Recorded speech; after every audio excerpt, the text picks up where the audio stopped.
Hello, my name is Corinne Waldow, Economic Development Director for the Boulder Chamber. I want to thank you, our business leaders, for committing your time today to learn about the procedures for getting your business up and running in a safe manner. We know we need to get our economy rolling again and get businesses open, but protecting public health is critical to achieving that goal. We don't want to turn the other way at any time. Thank you to our Boulder County Chambers, economic development agencies, and cities for their partnership in putting these industry-specific events together. We also want to especially thank Boulder County Public Health for hearing our community's interest and working hard to get our businesses open, and for working with us collaboratively to develop safe operating procedures that are sensitive to unique business characteristics. Again, our shared goal is getting businesses up and running and keeping them up and running in a manner that protects the health of business owners, their workforce, and their customers. At this time, I'm going to turn it over to Zach Swank with Boulder County Public Health. Thanks, Corinne. And I want to thank the Boulder Chamber, as well as the other chambers across the county and our economic partners for helping to put on and promote these webinars. Today, we're talking about personal services. We'll go through the agenda, which is we're going to cover what's allowed, how to do it safely, and resources to support you with at least a half hour for your Q&A at the end. So there are a lot of industries that fall within personal services. We're not going to read through this all, but Kenny, is there anything that you wanted to say on this slide? Yeah, I added, this is the same slide as last week if you're on the session, but I added the definition of what personal services is, just because I know a lot of people are trying to find which session they need to go to when we're doing these. And honestly, people might need to go to more than one session. But in addition to this original list, I'm going to forward to another slide here. Here are another list of allowable services. You're just growing as a group, and you probably all knew that from the beginning, but what's being listed is growing. So hopefully more of you can find a home within this industry now that you see yourself on the list. And then one more slide is here are the services that are not yet allowed. So we didn't have these last two slides posted last week, so I just wanted to make sure we spend some time sharing who else has been added to the list and who's not on the list. Thanks, Kami. Yeah, so here we go. So we've been under the stay-at-home order for some time now, and are moving towards the safer-at-home order starting on Saturday. And also Boulder County's face covering order goes into effect on Saturday. But in the long-term outlook, it's good to remember that we're going to be under some version of a safer at home or something like it until we have a vaccine, a treatment, or herd immunity. So that's going to be months, not weeks. And after the current safer at home order expires on May 26th, you can expect there would be a replacement for it that would be similar, but hopefully looser if we're able to maintain the cases of COVID in check. So, yep, we are still stay at home, but on Saturday, moving to safer at home. Curbside is allowed for retail, and our face covering order goes into effect on Saturday. So the face covering order, if you're outside your residence and you cannot maintain 6 feet of separation between you and others, it is required to have a face covering. The exceptions are if it's not safe for a medical reason or other physical safety reason, or if you're alone, so you're the only person at your place of work, or for children 12 and under. So safer at home, it's important to emphasize that we should continue to stay at home as much as possible. COVID is just as contagious as it always was. We're just moving into a different phase of management of the disease, but it is critical that we continue to practice social distancing and stay isolated as much as we can, except for when necessary. But businesses are able to open with restrictions, and we recognize that this is complex and confusing territory. It's new for everybody, and we're all navigating this together. And as Cami illustrated earlier, some high risk businesses where a mask would be required to be removed in order to perform the activity is still not permitted. Cami, I'll turn it over to you. Great, I'll jump in. And I just want to start off by saying thank you to all of you who attended last week. I know there's a lot of people returning, and then for following up with all of your questions, because it really did help us vet what is needed and where to go get extra guidance. So hopefully we'll address a lot of the things that you brought up last week. We weren't able to get answers on everything, but we'll start with what we do know. And so for personal services, as most of you are aware, the state has guidance in several different sectors, and this is specific to the personal service sector. You can do most activities as long as the personal protective equipment is worn at all times. And for your group, gloves, I know that has been a tricky area. And the best we can say now is not a one size fits all recommendation. You really need to follow kind of your OSHA standards for your industry. And obviously, when you can wear gloves and they're available, do them just for that extra precaution. Masks for your group are required for everybody. Homemade are fine. I know that was a question we wanted clarified from last week. And employers, if you are able to provide masks for your staff, that is great. They cannot be removed during services, nor can they be removed either by the client or the staff person. But if you have enough of a supply to give clients masks, you are able to do that as long as they're unused and disposable and clean at the time you give them. Another clarity is personal training. It's the original document, or the original language said 4 people. So that is 1 being the trainer plus 4 more is what that really means. There's absolutely no shared gear allowed. And the only caveat to the 4 is if you're training a family who all live in the same household, who've been around each other this whole time, and they have more than 4 members, you can train a single family. That's beyond 4, but if it's 4 different people from different households, that's your max number. So there was a lot of questions from the folks who deal with in the pet industry. Do the pets have to social distance? And just to clarify that, it's really the people that we're talking about when it comes to social distancing, not the pets.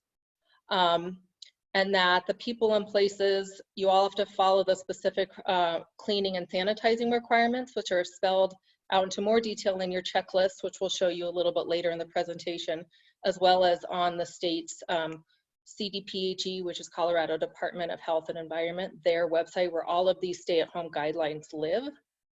And then as you can make vulnerable it's required that you make vulnerable population accommodations. That might mean you have special hours for certain populations. That might mean you do appointments only. There's a number of different ways you can handle that, but there's some way you need to figure out personal accommodations for vulnerable populations. And the checklist we're going to review, we mentioned it last week, it's now ready to be viewed. I know a lot of you gave feedback on the draft, so thank you very much. And we'll just reiterate that we're asking for, it's voluntary to use a checklist, but you have to comply, it's mandatory to comply with all the orders that are listed on the checklist. So we created the checklist as a tool to help you know what you need to comply with, as well as a way to communicate what those compliance needs are to staff. So you can use it as a communication and training tool with your staff, as well as to the public. And the posters are available on Boulder County's website that go along with the checklist, and we'll show you where to find those in just a bit. The enforcement behind the checklist is we're really asking for voluntary compliance. We don't have the capacity to go out and check every single business that is opening possibly next week or in the near future. So if we do, it's possible there is a COVID complaint line, where the public can call in and make complaints about businesses. They will come to our team, myself and some of my other team members. And what we'll do first is we'll get a hold of you and we'll inquire about what's going on, and we'll do some education first just to make sure everyone is aware of what's going on. It might just be a minor misunderstanding, not any intention to not follow through. If issues continue, it could be that we go through and ask you to walk through the checklist with you, hold you a little bit more accountable to it. And again, if things consist, it's possible that it could go to an order to close or some civil action. We hope it doesn't go there. That's why we're asking for voluntary compliance to use the checklist to help you follow all the state's orders as closely as possible. So just like last week, I'm going to go through the checklist, and the way it works, it's set up into 3 categories. There's an area for what's required for the workspace.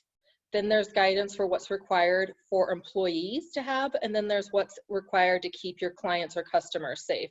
So we'll start with workplaces first. Up top on the 2 underlined categories is you're going to see on the checklist, there's a section for general requirements. And then the second column over here is there's a section that is what's required for just the personal services sector. So what's required of everybody, regardless of what sector you're in, is you must have a workplace coordinator name to kind of be, I guess, the main person kind of watching all these COVID guidelines and recommendations. You must do symptom monitoring. We'll show you the guide later, but I've linked to it here if you look at this session later, how to find it. You must ensure there's proper ventilation. And I know ventilation has come up with a lot of questions and other sessions, so maybe we'll dig into that a little bit more later as well. You must provide the required PPE, and that will be spelled out in your personal services section. And then as you can, eliminate or limit as many gathering spaces or commonly shared items. So I know a lot of you here might be running salon type or some sort of beauty service. So getting rid of the furniture or the magazines or the places or the thing like coffee makers, water stations, whatever that might be, just get rid of those, because anywhere you might have people touching things, you're going to have to regularly sanitize. So the more you can just get rid of some of those things temporarily, it's just going to lessen how much you have to make sure you're maintaining on top of yourselves and the clients. So in the personal services section, regardless of your, regardless of your facility size, you are only able to operate with 10 people total between staff and clients at any given time. And then another thing is to consider, what is your maximum occupancy for your building site? If you have a 3,000 square foot site, you might be able to accommodate way more than 10 people, even at 50% occupancy, but you're still limited to 10, even if you can fit a bunch more at that 50% occupancy level. It will spell out what your social distancing requirements are, which is 6 feet at all times in between services. Obviously for you all during services, you will probably get closer than 6 feet, and that is fine. But as soon as services are done, you need to maintain that 6 feet critical distance. It will go into details about how to sanitize, what to sanitize, as well as signage. And I know Corinne is going to follow up with everyone with a ton of signage after that's going to be attached to the follow-up email about where all the resources are for the different sorts of signage options that are available. And there's a lot out there. What's required for employees now is everybody is required to provide symptom checks.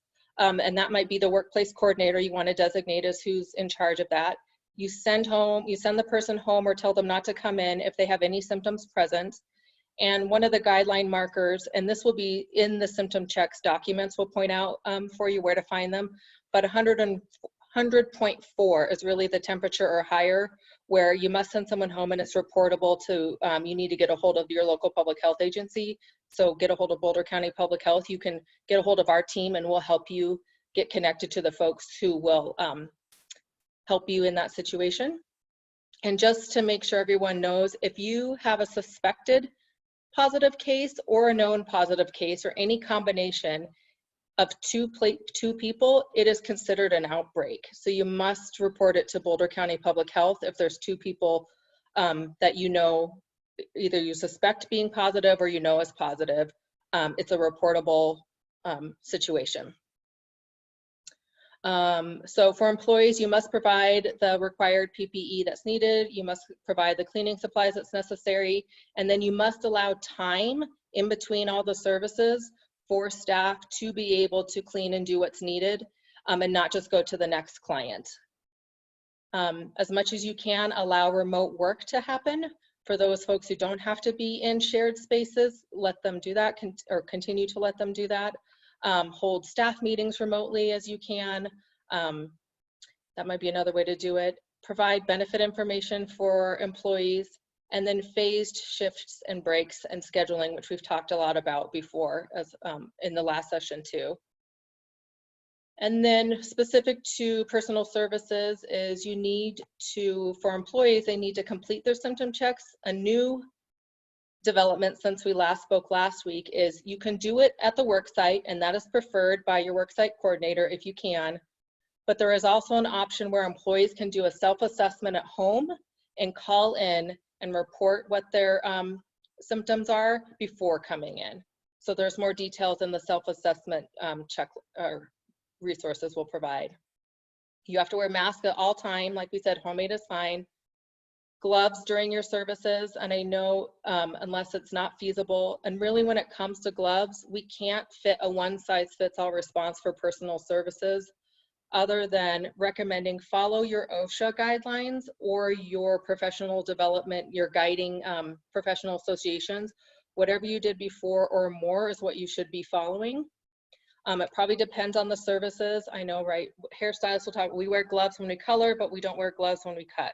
Or we don't massage in gloves. I think what you need to do is follow whatever OSHA is telling you to do in your other guidelines, because there's not a one-size-fits-all for the gloves scenario in this group. If you don't have gloves, or after you take gloves off every single time, wash hands rigorously, and you must change them in between every service. And then for customers, the requirements for everyone are, like we mentioned before, try to provide special population hours, facilitate social distancing for the clients as well, help them know where to stand, where to go, where is not okay, what is okay. They are now required to require masks as well, at least in Boulder County. There's the new mask requirement that's going in as of Monday. At the entrance or exits, provide hand sanitizer as much as possible, or not as possible, it's required that you provide hand sanitizer. You need to have staff customer barriers wherever possible, and use a contactless payment solutions when possible. So whether that's payments or trash, I know there's been a lot of good ideas that have been floating around about how to do that. Appointments only, oops, did it again. Appointments only for customers, mass services only. We're going to show you there's a script that's available for now to have conversations about masks with staff and customers who come in. And keep in mind, there might be a few valid situations where customers cannot wear a mask, and that will be all right. But otherwise, we provided you some talking points on how to have that conversation. You must do symptom checks on all of the customers before services commence. Use contactless payments when possible, maintain social distancing. And then I know for the pet services folks, there's multiple other specifics laid out in the checklist for you as well.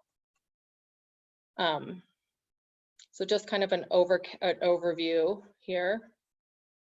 And then we're going to get to some of your common questions that came up last week, and then we'll open it up for more. But I tried to answer. So I will say, all of you who sent in questions, again, thank you. I have not been able to answer everybody's questions individually yet. There were a lot. We did pass them all on up. They've all been vetted by our attorneys. Some have made their way on up to the state. We're still waiting on some answers, but what I have listed here is what we've been able to get answers on so far. So can we enter and clean before 5/9? Yes. Maintenance and sanitation activities are permitted as essential. So get in there and start prepping your spaces. Just make sure you're following the cleaning and social distancing guidelines for the few people that go in to clean. Can gyms temporarily be used for personal training without the gym reopening? This is a yes. It's a tricky point. but trainers are allowed to use a facility that is otherwise deemed closed as long as they follow the class size requirements. All social distancing requirements are followed and cleaning requirements are also followed. Where do we get the PPE and other cleaning supplies? I know we're going to talk about a resource that's coming soon, but we do have some resources on our website, and the chambers have some on their websites already, but there's going to be a common marketplace. And thank you to all of you who did chime in after the last session to provide that you are selling personal equipment. We have added it to our Boulder County Public Health Resource List if you gave us your information. So that was really helpful. Thank you very much. Yes, you can provide masks to your clients. We went over that already. Do you have to change clothes between the clients? No, you don't have to. We're not aware of any requirements that say you have to, but you can if that makes you more comfortable. Feel free to. Are you allowed to blow dry hair? Yes. That is definitely. Dora, if you aren't aware, put out a great frequently asked question specific to services, and I'll show it to you here in a second, but it was published yesterday, and this was one of the FAQ questions that they posted. But yes, you're allowed to blow dry hair. The private swim instruction, I wasn't able to update yet. I think we're still waiting on some clarity here about that. So I'm sorry I wasn't able to give you a clear answer yet, but we're still working on it, and we'll provide that as soon as possible. And I know some of the shared space situations, we got a lot of questions specific to in what type of space you have. There are so many different scenarios to consider, and we recognize that. And within those different space scenarios, I know you're asking about who's responsible for things, who should be cleaning, what capacity limits do we need to follow? Is it per business? Is it per space? All of these questions are currently being vetted as we speak, and we're getting more and more clarity. But the three scenarios sort of at the bottom are sort of how we have lumped them, that basically you're all in one building, there's one owner with employees or subcontractors, and you share a space. That should be pretty straightforward in that situation for you all to follow the current guidelines that are laid out in the checklist. One building, multiple owners of personal services, individual businesses possibly, but it's still a shared space with some shared and some private. That's a little bit trickier, so we're getting some clarification on that. But what I can say for you in this situation, what you might want to do is go back to your original space agreement, your original leases, whatever it might be, start there. Try to work together to figure out if all of you are going to be able to collectively work together to meet the guidelines. If you run into an issue right now, we won't be able to dig down into the weeds of anybody's contracts and say connect with possibly your own attorneys to help sort out some issues. The last scenario is definitely the trickiest one, where it's one building, there's multiple different sectors, different businesses within a given space. Some of that space is shared and some of that is private. And unfortunately, I don't have a clear answer to provide to those of you who fall into that category. And there might be other scenarios that we need to look at. So I'd say please keep sending your feedback to us as far as what else do we need to consider. But this is really what we got a lot of questions on, and this was the best I could do with sorting through it all as a way to kind of contain what are the space scenarios and issues we need to get questions on. But I promise you we're working on it. We're not ignoring you just because you haven't heard from me yet. We're just trying to get as many group answers answered today, and that we'll keep following up with those individuals as soon as possible. Here's a list of resources. It's very similar to the ones last week. I do want to show you where some of these resources are, and then we'll come back and get to some Q&A. So let me get to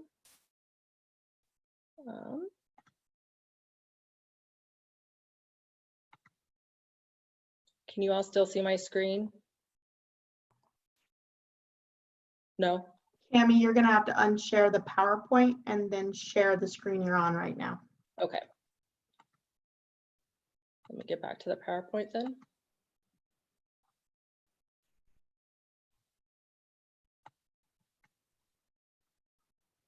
And maybe if we can start with some questions while I'm getting to some of the other websites, that would be fine too. Well, I can do the update on what they're gonna get afterwards. Okay. While you're stop sharing at the top and then reshare another screen. So following this should cover quite a few questions. We'll send you the recorded copy of this video, the copy of the video from last week, the checklist, which I also put in the chat. We'll send you the retail checklist and the curbside checklist, all of which may be resources for your business. We'll send you access to the signs. We'll send you access to the resource list both Boulder County's creating and the state of Colorado's creating for access to PPE. And then the contact information on who to contact if you have further questions. That will go out less than an hour after the conclusion of this session. And if you have anything else that is not provided that you need, just let us know, and then reach out to the email addresses. Do you need some help? Do you see it now? Yes, we do. Cool. So to start off, I'll say if you've just come to the bouldercounty.org page, one of the best places you can go to is right in the middle of the screen here where it says COVID-19.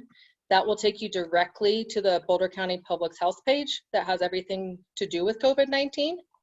So if you can't remember the longer link, just go to bouldercounty.org and on every header on every county page, you'll see this COVID-19 link to hit. And this will take you here to our page. And I wanted to show that as you scroll below, there's a lot of information on this page. I know it's getting reworked a little bit. But as you come down to kind of the screen drop-down menu, if you go to the section that says guidance for Boulder County Future Safer at Home, it's going to change because it's, come Monday, we're going to be in Safer at Home, not future anymore. But here's where we have listed a lot of requirements. You can see that there's a lot of links on this page, but I want to scroll down and point out that we have best practices for all businesses, face covering guidance, symptom screenings. Here's where a lot of the resources we've been talking about can be found. If you click on these links, they're going to take you straight to the state's website where all the kind of master information can be found. Here is our sample script. I'll actually pull that up for you. I think I already have it pulled up. Let me see if I can find it. I may not yet. Let's see. It's basically kind of a flow chart of, hey, welcome to the business. I see you're not wearing a face mask. Do you have one available? Kind of yes or no situations. And I know this might feel a little sensitive, especially since we're not used to having these conversations yet. We'll get a little practice and error, trial and error will help. This might be a great staff training activity to go through before you actually open to clients. But even though some of you may have possibly like a receptionist person who might be most likely to have this conversation, it would still be really good for all staff to know how to have this conversation. But based on what the scenario is, we kind of give some short little scripts of what you can say. But ultimately it comes down to if there's not a medical reason for them to not be wearing a mask, or they're of 12 or younger, or excuse me, under the age of 12, then you should refuse service and reschedule for a later time. Everyone needs to be wearing a mask for their services. So we'll go back to the Boulder County page here. Down here, kind of below some of those resources, here's where all the checklists are that we have created for all the different sectors. And I'll just remind a lot of you, I know a lot of you probably are focusing on this personal services checklist, but if you're also doing retail, please do check out the retail checklist. If some of you are doing, let's say, massage or chiropractic care or something like that, where sometimes it's prescribed by a doctor and sometimes it's not, you definitely want to look at the limited healthcare requirements as well.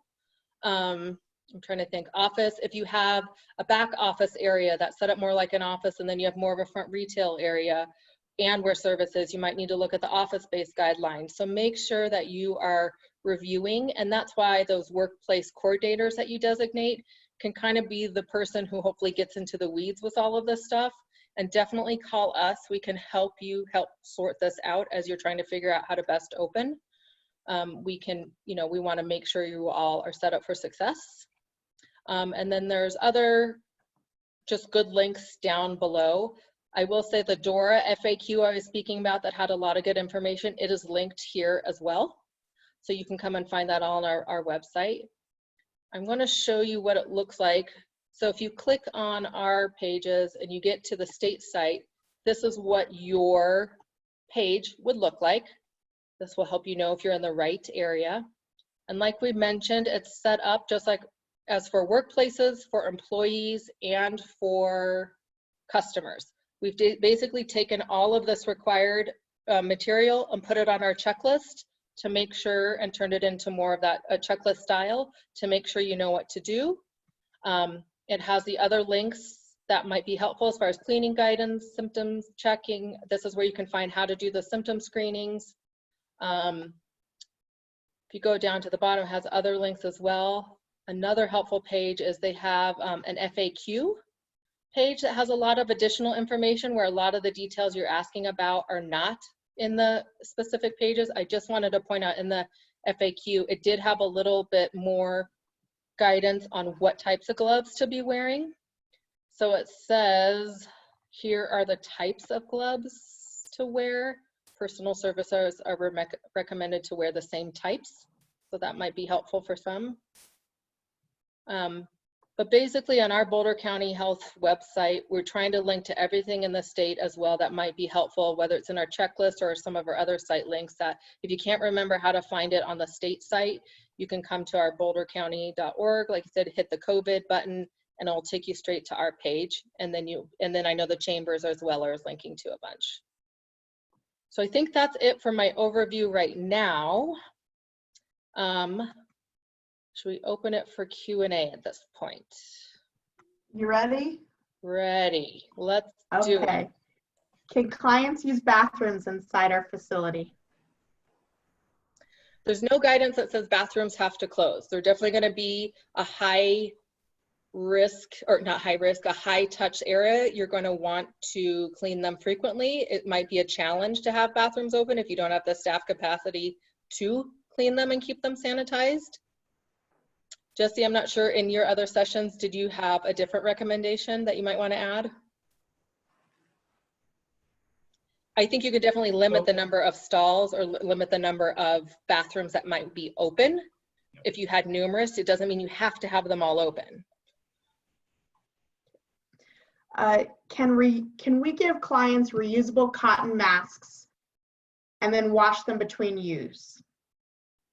Oh, like a single use wash and then a single No, use? they want the kind that are being made. If a client comes in without a mask, can we provide them one? And can it be a cloth mask that we then launder between use? I believe that's yes.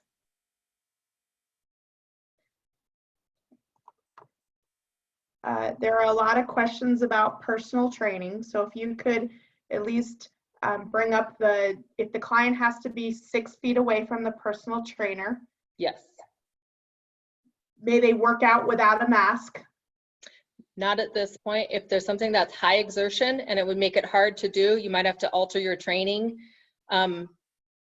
plan that it's not high exertion, because that can make it hard for people to breathe. In lieu of that, that might be one of those sessions where you might want to do training via tele training, where you're doing your high impact where they're in the safety of their own home and the trainer is somewhere else. So masks would not necessarily need to be required. But if you're in person, masks have to be worn and you have to be at least 6 feet away. And like we said, no shared tools or gear. And then just last clarifying question, if they're outside, that still applies. Yep. So the type of training you do want to factor that in, that masks need to be worn. So how intense it is, you might want to alter when you do high intensity or how you do high intensity training versus more lower intensity training because of math. Okay. I'd like to follow up on the outside question. We'll follow up on that at the next session. I think that may be viewed a little bit differently. Certainly you could imagine a scenario where, trainers at one end of the football field and the clients at the other end, and, they're not getting close at all and no other people are around. Well, that could be a different scenario. So we'll Yeah. work with our legal team and follow up on that. Yeah, I guess I just, yeah, if you're within, you know, speaking distance of each other and can hear it, yeah. So I guess there could be scenarios where that might, yeah, change. Okay. And the Boulder County mask order says, you know, if you're able to maintain more than 6 feet, then you don't have to have a mask on. And there are some great Boulder companies that do teleworkout type programs. So if you want to know any of those resources, please reach out to me.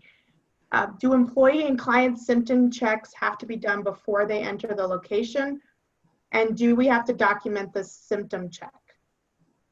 Yes, good question. So yes, in the symptom checking links, it's going to give you more directions that, yeah, it must be tracked. There must be a log that is kept on all clients and staff that come in, and staff prior to their shifts, and that's logged.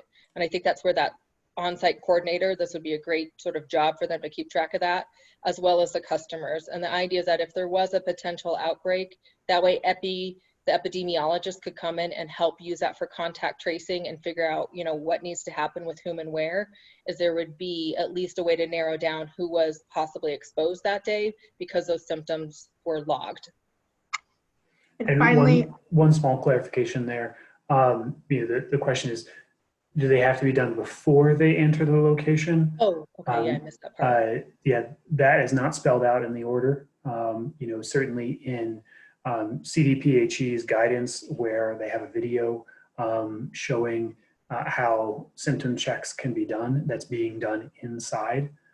Certainly, though, you can't permit them access. You know, they can't be wandering around inside before you do the symptom checks, so that, you know, they can enter into the facility. It doesn't have to be done outside, although outside would be a better practice. Yeah, there's no language that says that be outside, but definitely before services start. okay, and finally, are we allowed to take temperatures of clients? Yes. Jesse, it might be good for you to give some of the best practices on how to avoid having waiting rooms and some of the things that came out of the limited healthcare setting earlier. Sure. I mean, and I think this is a practice that a lot of businesses are being encouraged to take on, and that's the virtual waiting room, where you can have people hang out in the parking lot in their cars and text them or call them when it's available, when you're available. That way you limit the number of people who are in the building at any one time, which keeps you below that cap, and you can keep everyone safer that way. Okay. And this is just an idea to share as far as how to stagger and do that, but I know some of the healthcare facilities, they're doing, which it might make sense for salons to follow somewhat of the same practice, might be where they're working 2 weeks on, 2 weeks off, so there is an exposure, they automatically get that 14-day quarantine.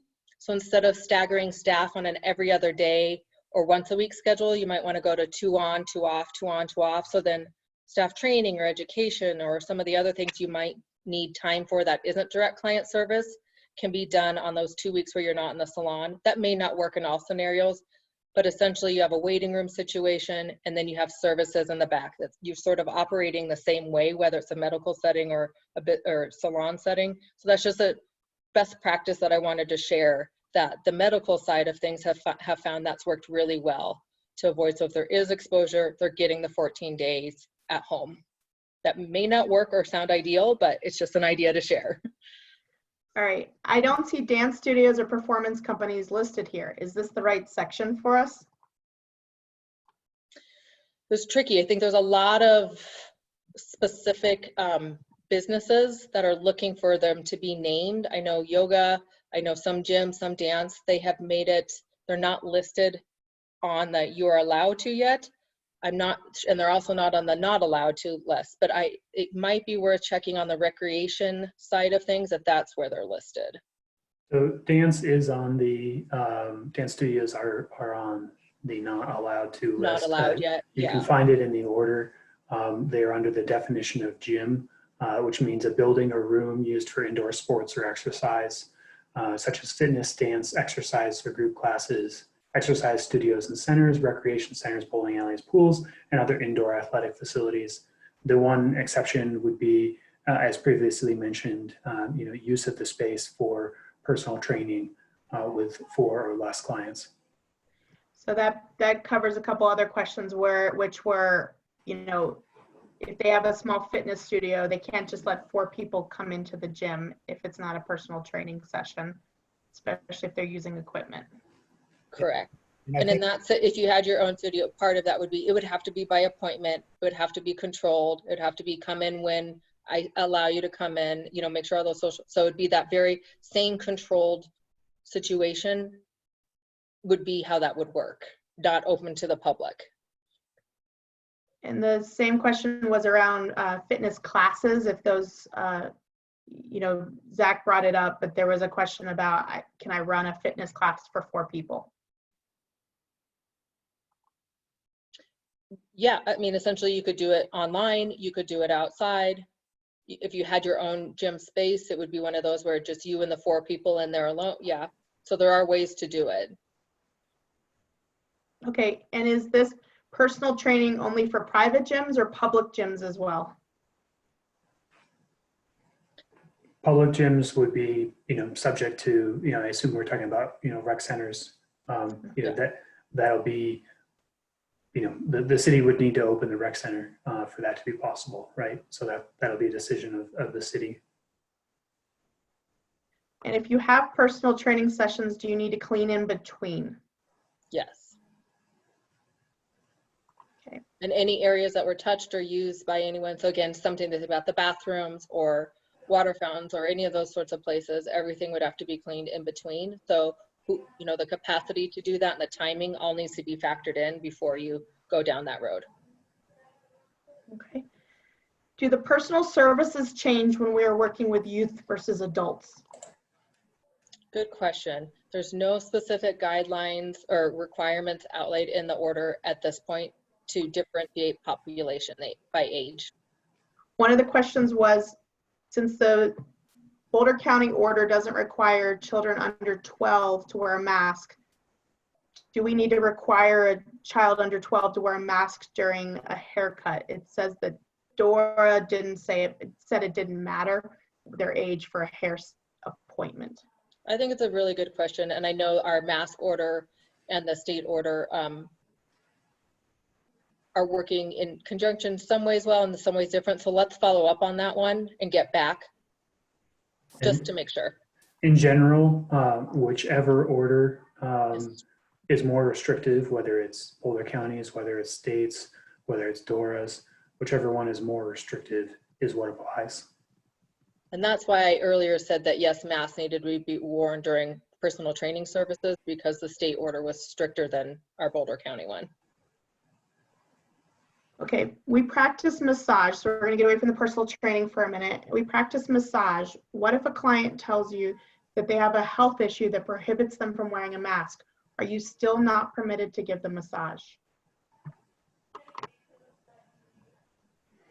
That's one that would be good for us to follow up on. Yeah, it's a good question.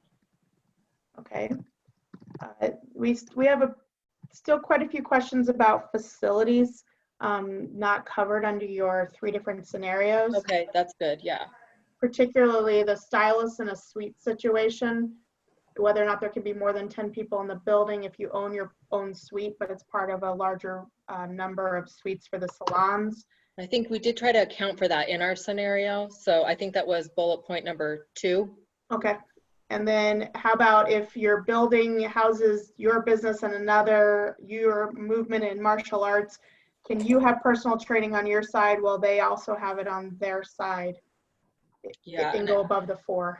And that's the one where I said we don't have a clear answer yet on if it's multiple businesses operating within a shared space versus is a building, is a business, you know, we're trying to, it really is getting down to wordsmithing. So let us get the clarity because we're asking all those, we've asked all those detailed questions of how to interpret it. So we'll get back to you. And I know people want the answers now and we're trying as fast as we can to get them. Thanks, Cammie. All right. Welcome. We're trying, but that's why keep sending those questions because that's what allowed us to figure out that's the right questions we should be asking. I was just going to offer that the most common, I guess, situation that is similar is indoor malls. So those are prohibited unless a specific business has its own exterior entrance. So for larger buildings where there are multiple suites, I would expect something similar. If you have your own entrance, then we would look at that space individually for 10 people. If it's a common entrance, it may not be allowed for you to have a common open space where there's common areas that a lot of people could be going to and from multiple businesses. And I would offer, think about Denver, right? You've got high-rise buildings. That's one single building, with lots of different tenants, right? It would be infeasible it'd be a real stretch to imagine that the state intended to only allow 10 people into a high-rise building of offices in Denver. So while we're waiting on the official guidance, I think you could, operate under, that line of thinking. Okay, we're going to shift gears to dog groomers real quick because personal services covers it all, from tarot card readers to dog groomers. If our tables are more than 6 feet away from other groomers, do we have to wear masks while at our tables? The guidance in the personal services section says yes, you must wear masks for all services. And consider that, you're going to be at your table for a period of time. And then, if you were to take your mask off, then you got to put it back on. Each time you do that, you have a contamination risk. Right. So I think that's part of the logic there. Do dog groomers have to wear gloves? I don't know that specifically, other than follow whatever your licensing agency normally tells you to do. Okay. If not, then that would be one that under the state order, they say wear gloves unless it made it impossible to do the service. It's not that you can interpret it's inconvenient, I don't want to. It's if you can't provide the service without it, then you don't have to wear them. Otherwise, the state requires it, yes. Let's say a dog groomer works alone with just them and the dog. Do they need to wear a mask? Well, at some point they're going to be interacting with that owner, so they definitely put it on for the dog pickup process, potentially, however that would work. But if they're alone in the office by themselves and there's no chance anyone else is going to walk in, I would say no. Okay. Are reusable gloves okay for cleaning rather than one-time use disposable gloves? Yeah. Lane, do you want to weigh in on that one? Is that? I think if I'm understanding the intent, they're talking about when they do cleaning and they have sort of these thick rubber gloves they wear to handle chemicals and things like that, and they're just doing that for cleaning. That can't be the gloves that they use for personal interactions. Those are not the gloves that they're using to do money exchanges and things like that. So I think if they have dedicated gloves for cleaning, that might be allowable, but not that those are not the same gloves that are reusable, that they're having interactions with people. Okay. Can we have a small fan circulating air within individual rooms? Zach, I think you answered this really well last time in another session. I'll let you answer it about the difference between air purifiers and fans and what people want to consider. Sure, yeah. Regarding a small fan circulating air, I'd be curious to understand what was trying to be achieved there. I think if it was just air movement, within a room, that would not contribute to positively, let's say. You think about dispersing more particles, farther throughout the room. However, if you have a air filtration system that is certified to remove viruses, then that would be a positive thing. In general, with ventilation, I think I saw another ventilation question. The state order is to require adequate ventilation. And the principle there is that more outside fresh air is better in terms of COVID. Obviously, you need to balance that with what your HVAC system can allow. But the more outside fresh air you can get in to the indoor space, the lower the risk of transmission through the air in the indoor space. Okay. Thank you for answering a couple more questions that were on there. The guidance for the information on health checks, there was just some questions. Do we need to log things like name, phone, email, date, time? Does the sheet give all that guidance? Yeah, it does. It will have all the categories you need, directions, what to do. It's a really nice section on the states. So let me see if I can get back to it real quick. I was not the smoothest at this before, but let me see if I can get back to it.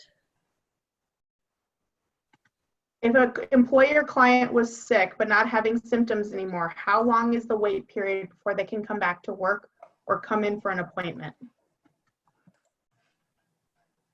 I didn't hear the question, sorry, when I was looking. Did someone else want to grab it? Yeah, let me pull it up and we'll come back to it in a second here. Well, then in the meantime, Yep. We can go to the symptom checks website. Can you see that now?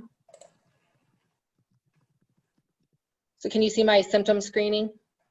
Great, okay, good. So this is linked to from our checklist, it's linked to from our website, and then you can also get to it just by going to the Safer at Home page on colorado.gov. But there's a symptom screening, how to do it. Like you said, there's this really nice video right here. It tells you how to set one up, how to kind of run it. Here's kind of the temperature guidelines. And then it has form. So you can open this form. It has some additional directions, excuse me, and all the information that epidemiologists across the state would want you to collect is here. So you don't necessarily need to do more than this, as long as you follow the directions outlined on this form, as well as just back on the web page. Cami, can you repeat your guidance on changing clothes between clients, especially if it's a close contact personal service like massage? Yeah, so there isn't anything specific in any orders that say you have to change clothes. I think if someone felt more comfortable doing that, they're more than welcome to do that. I know also, I believe it's in the FAQ page here, and I know some of the other sessions are following up with questions too. There is also guidance on how to properly or how to clean clothing in between services, or like for staff who want to clean their clothes in between, at night or after their shifts. That's also could be found. I believe it's in the FAQ on this site, but there's no order that says you have to. I wasn't sure that previous question, was that the isolation requirements for a sick person? Yes. And when How long? when they can come back? So there's a series of criteria that have to be satisfied. The first, that they have no fever for at least 72 hours, and they cannot be taking any kind of medicine that would be reducing that fever. So, aspirins or ibuprofens or things like that.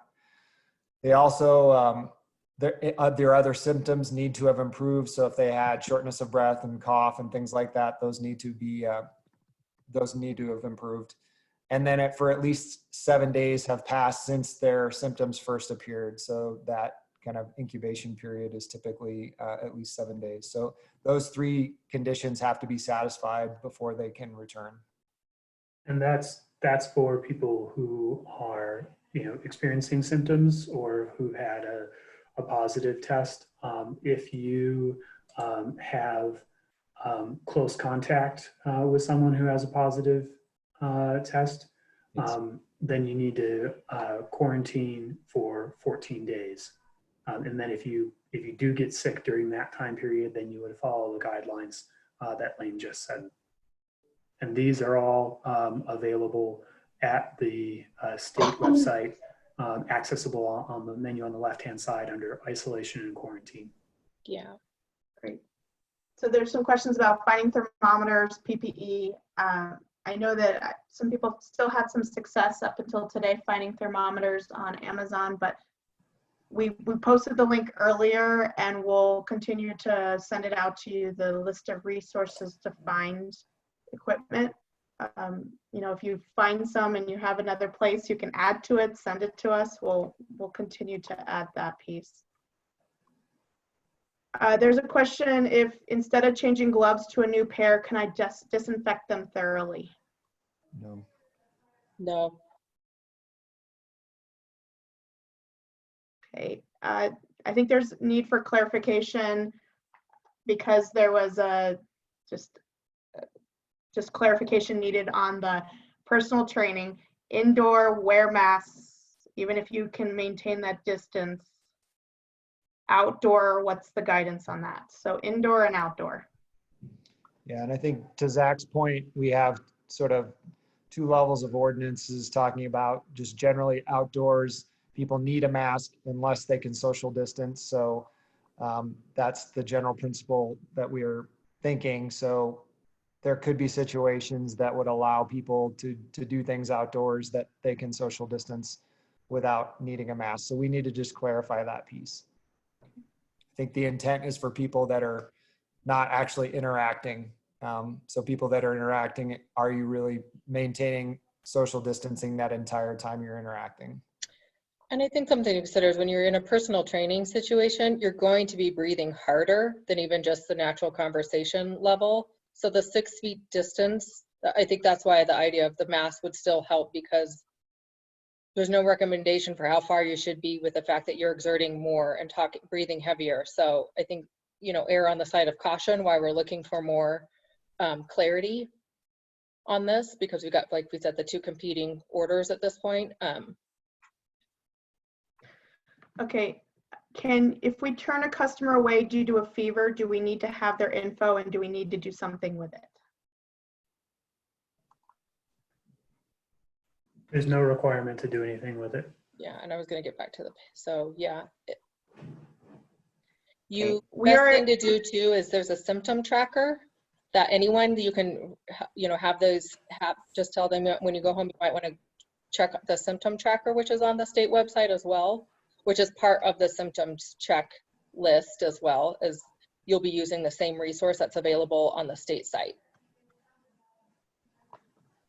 Okay, and then somebody takes blood pressure and heart rates before and during exercise training sessions. Is this allowed? How do I clean a blood pressure cuff? Good question. Jesse, has that come up in your limited healthcare setting sessions? Yeah. That has not come up before. I assume there are industry standards for how to clean, because blood pressure cuffs are used by multiple patients. I assume there is industry guidance. I can do some more research and get resources for that. Okay, I'm gonna do 1 or 2 questions. We're about to time out again, and we got through more of the questions this time than we did last time. If you have, again, particular questions, especially about your space and your particular work situation, it'd probably be easier to send that to the covidbiz@bouldercounty.org web email. Just a couple quick ones. We're a yoga studio. Can we open classes to 4 students? So I think part of this is language. Is no studio can open. The gym itself stays closed. The yoga instructor can do personal training with 4 or less people in a variety of different settings, but the yoga studio itself cannot open. Okay, is the 10-person limitation in place for outdoor services at places of worship? Yes. There's no event that allows for more than 10 people to congregate at this point. Okay. Let's see. At this point, do you guys have any closing remarks? I'm just seeing if there's any really quick ones we can do. No, I think the last thing we'll just share is that we're going to do the weekly sessions from here on out. And so starting next Tuesday, we'll have a weekly session on Tuesdays at 4. The registration link is here, but you can always go to the boulderchamber.com. That's where you can sign up and register for any of the sector webinars. And I just do highly, highly encourage all of you to look at the other sectors that might be pertinent to you, such as retail, or such as limited healthcare, or such as office, that this may not be the only sector you want to be kind of tracking on. And that those sectors will also have these same weekly sessions moving forward, either on Tuesdays or Thursdays. Yep, they will be And- Tuesday every week at 4 o'clock. And then there's a Spanish session, right, coming up? That's right, tomorrow at 6. You can find the link on the Latino Chamber website. Mhm. All right, so I think one of the last questions to answer before, and we've captured all these questions. So if once they get their answers and they've gotten approval from the lawyer and so forth, we'll get out answers to questions that weren't covered. But I think this is an important one. If you don't have your materials to open, can you open on May 9th? No. So that, I think that's one thing to really consider, is you need to make sure that you can complete all the checklists that are relevant to you. If you have to wait for materials, or you have to wait for cleaning supplies, or you have to wait for your partners to have something in place, you cannot open or should not open early unless you can effectively accomplish everything on all the relevant checklists.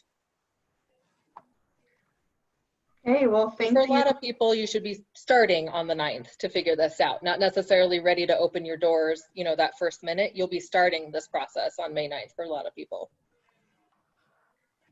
Thank you. I want to close by thanking all of the registrants who came in and asked these questions the last couple weeks. A lot of questions, and as Cami said, So helpful. we read them all. Yeah, and we're trying. We're definitely, yeah. And so thank you for engaging with us on finding how to open your business safely. Thank you to the other chambers and economic development and cities for making sure businesses are engaged in this process. And thank you to Boulder County Public Health. You know, they've dedicated a lot of time to make sure they're engaging with businesses and answering these questions in advance of opening. So knowing the information now or last week so that you're prepared on May 9th. This will be a continual weekly dialogue, so please join us. I will send you all the resources and a tape, a live tape of this recording, or recording of this live after this. And then we will talk to you at future sessions or via email, but stay engaged and thank you. Have a wonderful evening. Bye. Thanks, everyone.